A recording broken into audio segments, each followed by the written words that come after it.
The scan showed that my scar had started detaching from the corners.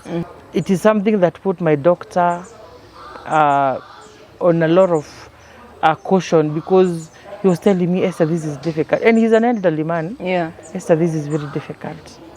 I told you not to conceive. I told him I followed the instructions to the letter. Yeah. It failed. So that is when he told me, I think you are 1 in 100 that fail. Yeah.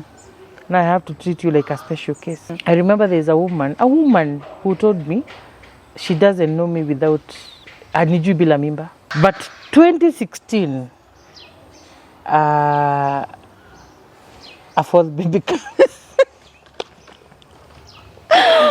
This time, I didn't know who to tell. That is the time I opened the church, went to the pulpit and lay prostrate. Nililala hapo chini, tumbo chini. I cried and I told God, but after crying, I remember telling God, mimi sikukuomba mtoto wanne. Yeah. And if you're giving me a fourth child, it better be a girl. Yeah. I'm not taking a fourth boy.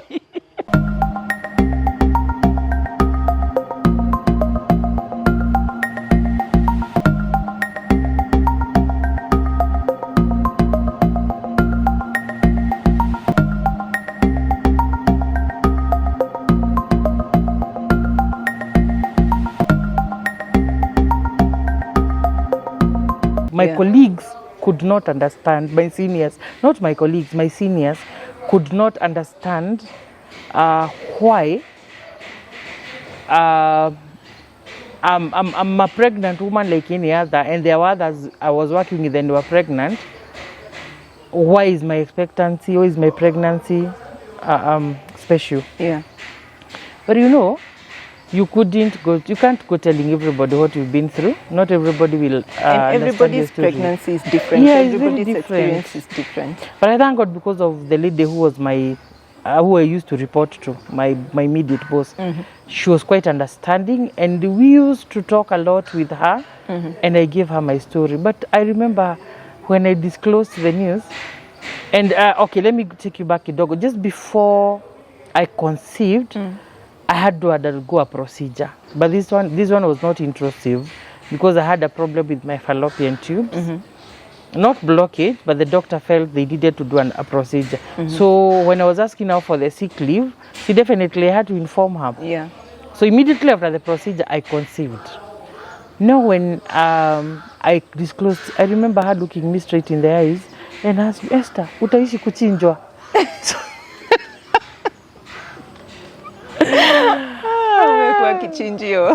Hey, but I asked her, what do I do? Yeah. I'm expectant. I have to carry this pregnancy. I cannot afford to I mean, I can't think now.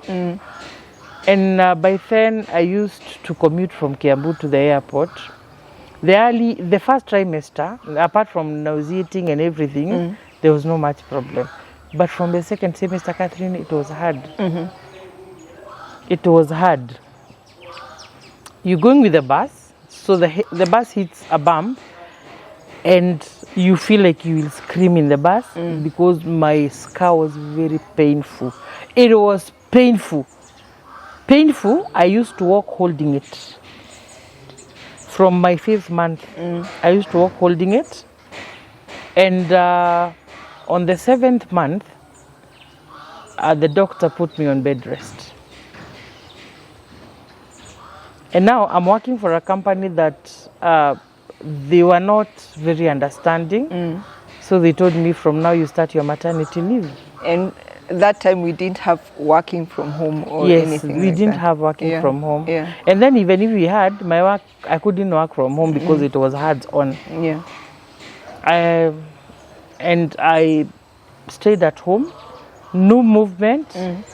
My husband had a lot of work of taking me to the clinic, and now I would go to the clinic every 2 weeks. They had to monitor me. The scan showed that my scar had started detaching from the corners, from inside. So from time to time I could spot. Very fresh. Yeah. Fresh blood. And it is something that put my doctor on a lot of caution, because he was telling me, Esther, this is difficult. And he's an elderly man. Yeah. Esther, this is very difficult. I told you not to conceive. I told him, I followed the instructions to the letter. Yeah. It failed. So that is when he told me, I think you are 1 in 100 that fail. Yeah. Now I have to treat you like a special case. So he used to see me every 2 weeks. I remember my back problems is still there. Bedding is still an issue. I had to choose what to eat because I couldn't afford to add more weight. Yeah. If I added more weight, it meant adding weight to the baby and affecting my scar. Yeah. So I was at risk. I was actually classified as a high risk, as a high risk mother. That must have been torturous, carrying through the pregnancy, knowing you are high risk, you don't know about tomorrow. Yeah. You have small babies. Yeah. What was going through your mind? A lot. Remember, the doctor had already mentioned if I get up that bone, I had chances of losing my pregnancy. Yeah. That one I passed. I didn't lose. But now, there's the chances of losing the baby at birth or me bleeding to death. Yeah. So I carried that pregnancy with a lot of fear. And then the people. I am a very social person. I'm a very outgoing person. In church, I was a minister. I would meet with a person and see that I'm expectant, and the question would pop out of that person's mouth, and I would feel. What were some of the questions? I remember there's a woman who told me she doesn't know me without anijui bila mimba. That my identity had become my pregnancies. Yeah. And another one asked me, huchokangi kuzaa? And these are people who are close to you. Yeah. But I thank God because of my family. I thank God because of my husband who stood with me. The third one shocked us. He was also not very prepared. He was shocked. Yeah. But he stood with me. He stood by me and with me. He walked with me the journey.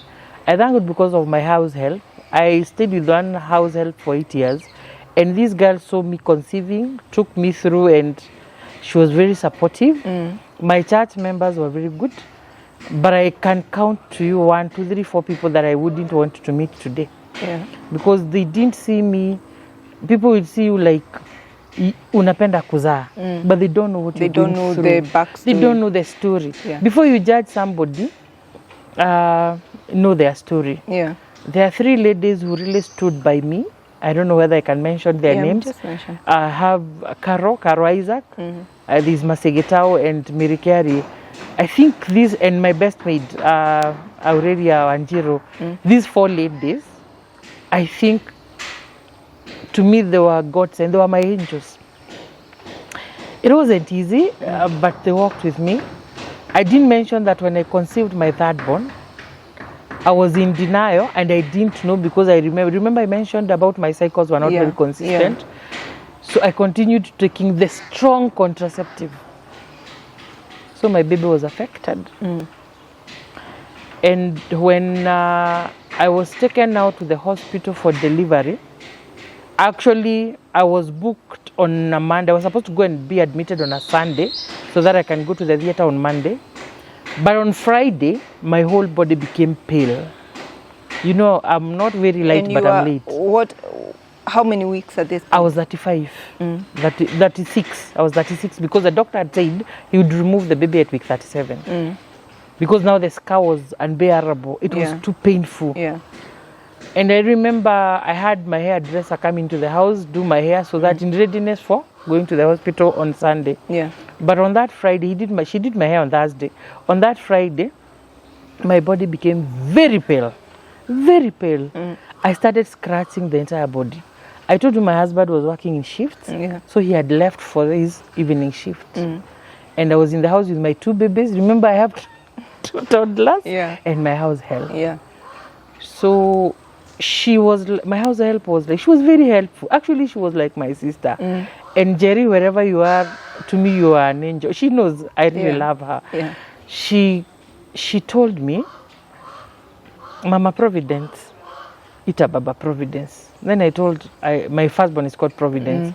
So I told her, he just left, what's aende kazi. nitapona tu, just give me. I was on drugs. I was put on supplements. Just give me my supplements and my painkillers. I was taking a very strong painkiller. She gave me, but I couldn't improve. That's when she told me, you know what, Esther, if you're not, Mama Providence, if you're not going to call Baba Providence, nitampigia. And I had to listen to her now, because how can she call him when I'm there? Yeah. So in Kama, just give me my phone. I called him. So when he was leaving, I told him I had a headache. So he sensed something is wrong. But I gave him the story. Sayo, Catherine, you know I'm light. I'd become dark. My eyes had become red. I was putting my spectacles in the house, something I don't do. And my ears were paining. Every part of my body was paining, and I couldn't actually, standing was a problem. And that is when he called his sister, my sister-in-law. She closed her job and came and rushed me to the hospital. And when the doctor saw me, Esther, you're supposed to come on Sunday for an elective CS on Monday. I told him yes, but look at me. The doctor was like, what? What is happening? So the next thing was to take me to the examination room. The vitals were okay, but the fetal rate was very slow. Yeah. So that was an indication of danger. I remember the caution: if you get the third pregnancy, you could lose your baby. Yeah. I saw myself losing my son, and at that time, I was very strong in faith. Very strong in faith. Actually, I was strong in faith during my third pregnancy than my second. Because I think this one I needed faith to take me through the scare of death. Yeah. And I had to take the injections, the dexamethasone, for the maturing of lungs, so they couldn't rush me very fast. Remember, it's that 6 week. Yeah. So they couldn't chance. So they had to look for ways of holding me until the 3 injections were administered. Yeah. And the following day in the morning, by 7, I was in the theater. Very sick, very pale. And did I mention that in every CS I went through, apart from my firstborn, I was very anemic. Very anemic. So your HB levels were going, what percentage? 7.2. 7.2, and you're expectant. Yeah. So it is transfusion. I was given 2 points before going to the theater. And I went to the theater, came out well, but my body swollen. All my fingers were swollen. All my toes, I couldn't put on slippers. Not the normal swelling of a pregnant. The body was swollen. My face was swollen. My fingers were swollen. Actually, my fingers got something, I don't know what they call it in English, but it could produce fluid, even pus, because I had to go through minor procedures to draw it out. Yeah. And I didn't have an infection, so the doctor didn't know where it was coming from. Now, when my baby was born, I didn't see him immediately, because when I was wheeled to the recovery room, I was very sick. So the first person who saw my son was my husband. He saw the son, and he came to me and told me, I've been advised to go and include our son in the NHI program. Why? Because he's very sick, and they have already started treating him. All through this time, think what was going through my mind. I'm losing my son. Yeah. Because of the earlier warning you had received. I'm losing my son. My baby was born very sick. He had a very severe lung infection, and he couldn't breathe. I couldn't breastfeed my baby because my breast would block his mouth, and he was using the mouth to breathe. Yeah. The airways were blocked. Yeah. And I remember he was 2.1 kilos. That is the smallest baby I ever saw. Remember, my previous babies were big. Yeah. So 4.3. Yeah. Points. Yeah.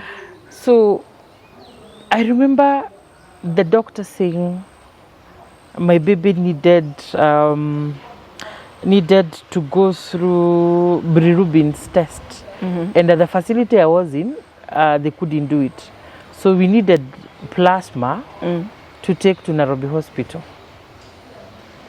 My baby is not breathing and my baby is not breastfeeding. So you go to that nursery, you would get an amateur baby. Yeah. I wish I kept the photos of that baby because he was in 3 tubes.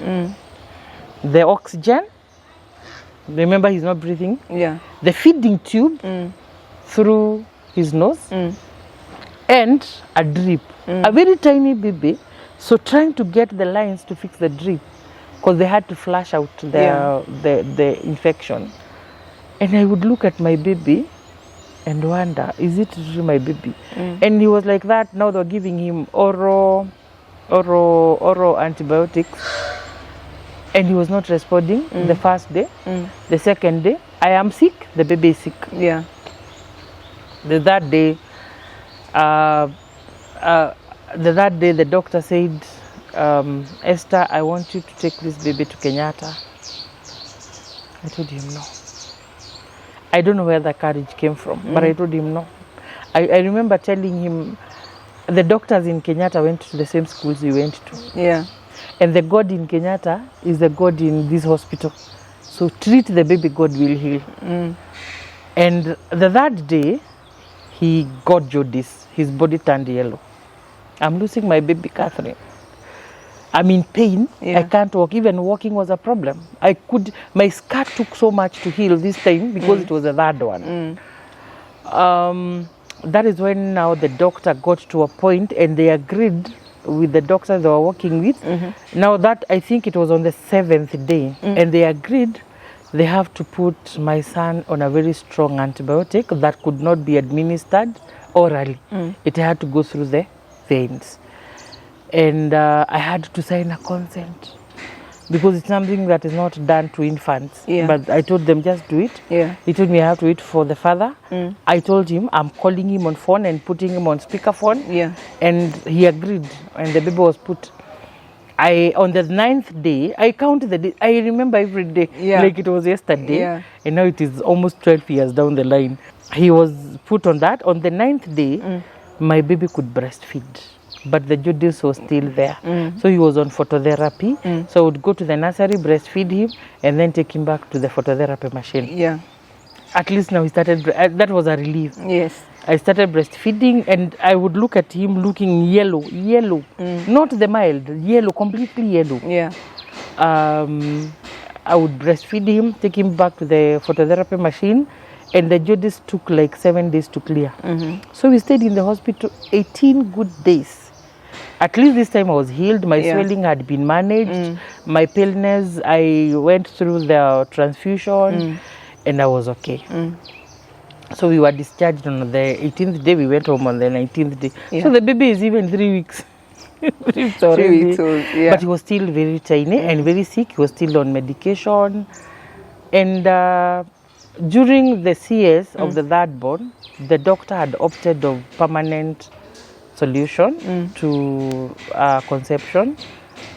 But my husband was not available. Yeah. And this is something they can't do without his consent. And I tried to plead with them, but they told me it is the law. And remember, it was an emergency. Yeah. So they couldn't wait for him. So they still didn't do it. Back to the story again. The 6th week, I took go for the postnatal clinic. The doctor tells me, now my doctor now is he the one I found? No, he's not. No, he's the one I found. He tells me now, I will do something that I've always feared. I'm giving you an implant. We have no choice.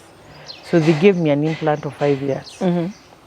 And he told me, this one, I am sure it will not fail because you will not forget. Yeah. Because they were fully convinced I used to forget. You were forgetting. I was not forgetting. Yes. It's just my body resisted. And I went home very good, prepared, and as usual, breastfed my son for 6 months, weaned him, and I stayed. This one I stayed because I got him in 2013.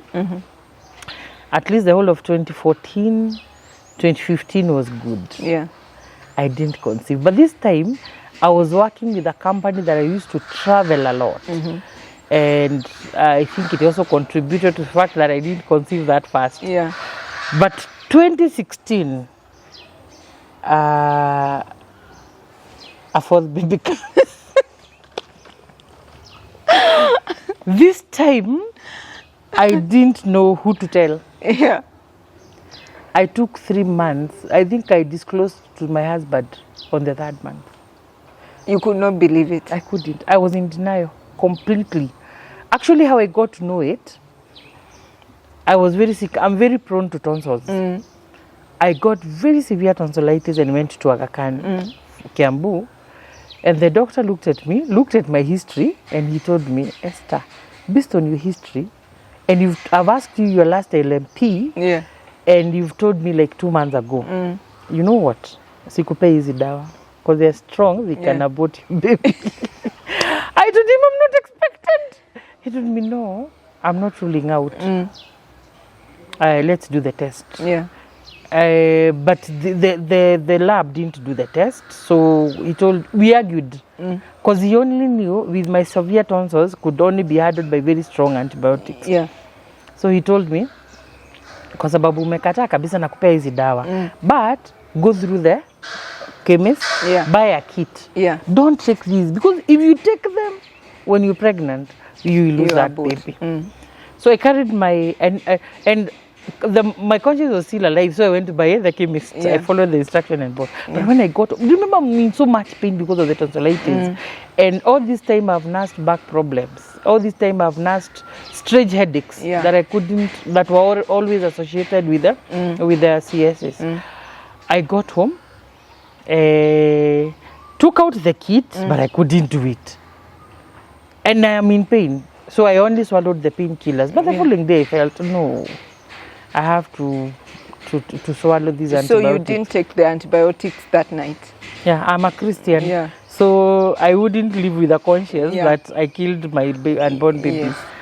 So the following day, I took the courage and tested. Catherine, listen to me. I think that was the most caring results in my whole journey. I am pregnant. When I was getting married, I wanted 2 children. 2. Now I have a fourth one. A fourth one. A fourth one. And just to ask, the first 3, what gender are they? Boys. Okay. People used to tell me you can get a girl. Yeah. But that was okay. Child is a child. That was okay. How now do I handle this? How do I disclose this to my husband? How do I tell him, are we ready? Yeah. Alafu wamefuatana. Yeah. There's no spacing. Already the 3 boys were giving me headaches with up and down, and my boys are hyper. How do I handle this? I didn't tell anybody. I didn't talk to, because I was because of the experience with the people there before. I had the fear of being judged. Yeah. And remember, the implant is still where? Still in the body. I remember the only place I could find solace was the church. I used to go to a church that had a very good loan. So I went to the church, and the person I found was a doctor. One of our pastors was a doctor, Baba Steve. So I found him there, and he noticed I was not my real self. He asked me, Esther, what is it? Being a medic, he noticed there's something wrong, so I disclosed. Yeah. I told him, Pastor Kenywa, I'm expectant. And now I don't know how many weeks. I don't know.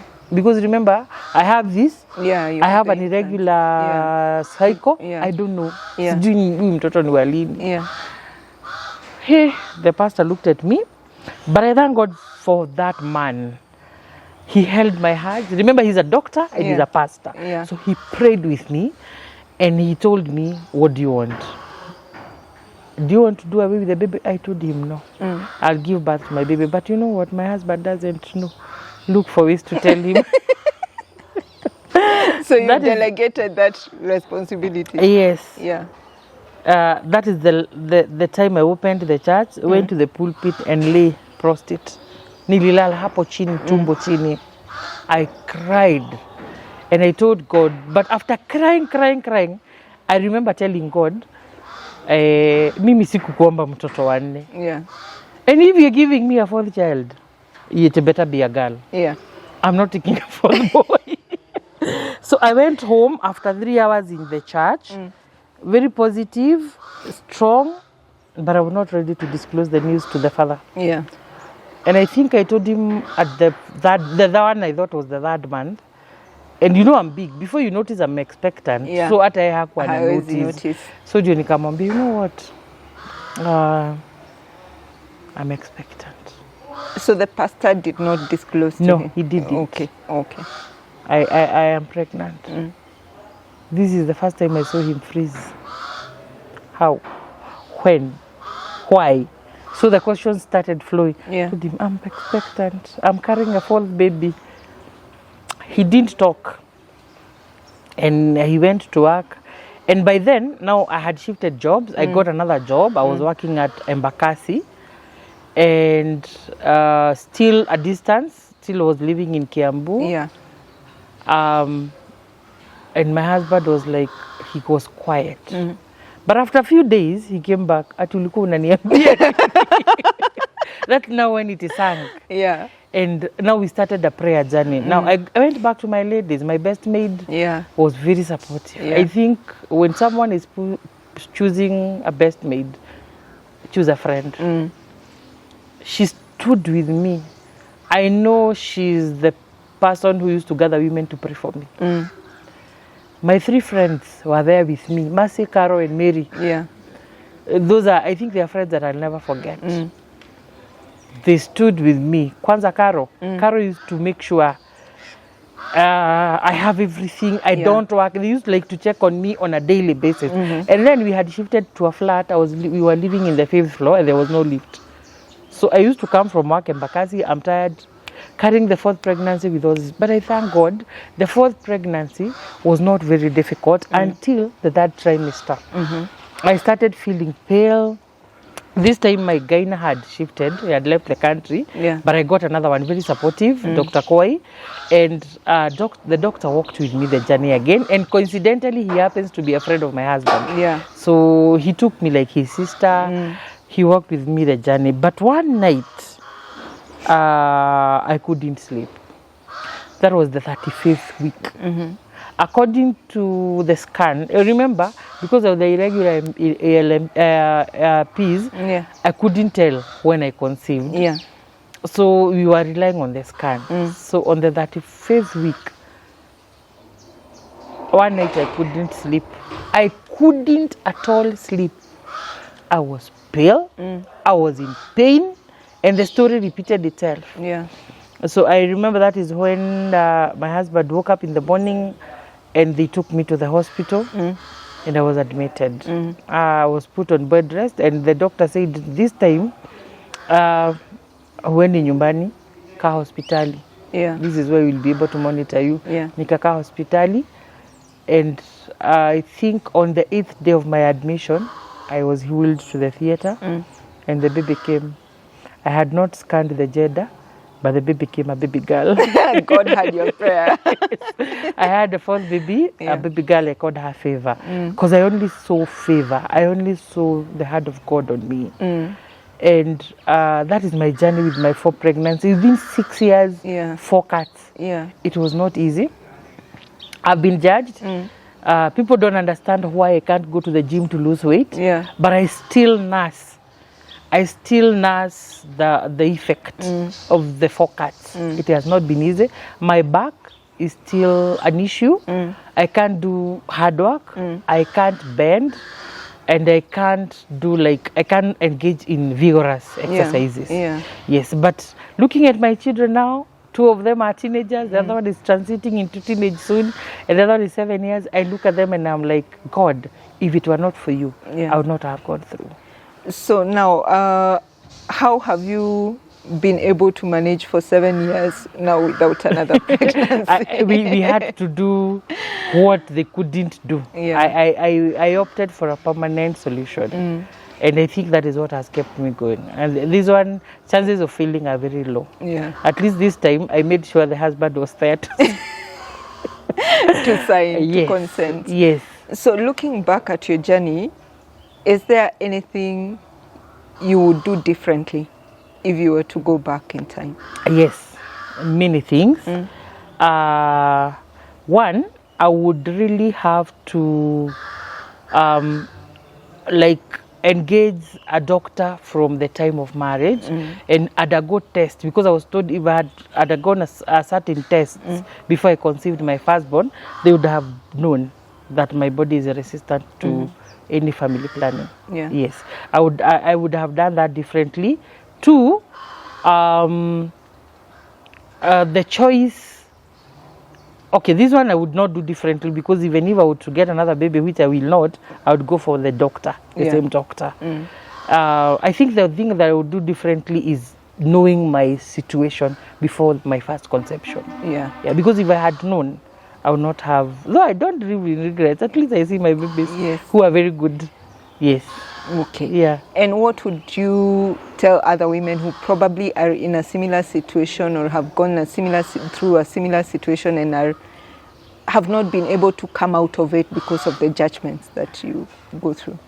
Two things. One, I'm a living testimony of judgments. Even if they judge you, it is your life. Funga masikio, lea watoto wako. Right now, the same mouths that judged me are the ones that tell me, you have very beautiful babies, you have very intelligent sons. Yeah. So don't sink, don't be pulled down by the judgments of people. That is, people talk. That is where they were created. Let them talk. I know it is hard. I was there, but I think I can encourage you and tell you, don't feel like you're a lesser mother. Yeah. Don't feel like kazi yako ni kuzaa tu. Hapana. God, there is no child that comes behind God. Yeah. And you are the best mother that could carry that child. That child cannot be carried by another mother.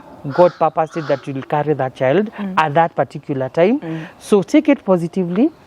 And two, engage in positive energy. Engage your energy positively. Look for friends. Friends who know that are genuine. Not everybody. Don't go talking about what you're going through with everybody. Not everybody understands you. Look for a friend that you can vent out to. Even if they'll not give you solution, at least huyo mtu akitoka hapo anaenda kukuombea. Huyo mtu akitoka hapo atakupigia simu akuuliza how are you doing. Yes, I think that is what I would tell them, but don't agree to be pulled down. Yes. Okay. I wouldn't. And then the second thing is love yourself. Don't strain. Your body needs you. You need your body, you need your strength to nurse your children. So don't strain. If the doctor tells you don't do this, and then our healing journeys are very different. Mine was very difficult. I'm still healing to date, 15 years down the line. But even your journey could be different. We are not the same. Mine became very difficult because of the weight. Yes. Okay. Yeah. Any final word you would like to say? I think what I would like to say is, Catherine, you're doing a good job. These are things that are not spoken. People die inside themselves. They don't know who to talk to. But I thank God because of this forum, I'm able to share my testimony and encourage others. It took me time to have the courage to talk it out, but I think this is the time I start sharing my story, and another person there will feel encouraged. You're doing a good job, and continue doing it. Thank you. Motherhood is a beautiful journey. And when I look back and see my children, I don't remember the pain. I remember it, but I overcame. So someone somewhere will also overcome it. Yes.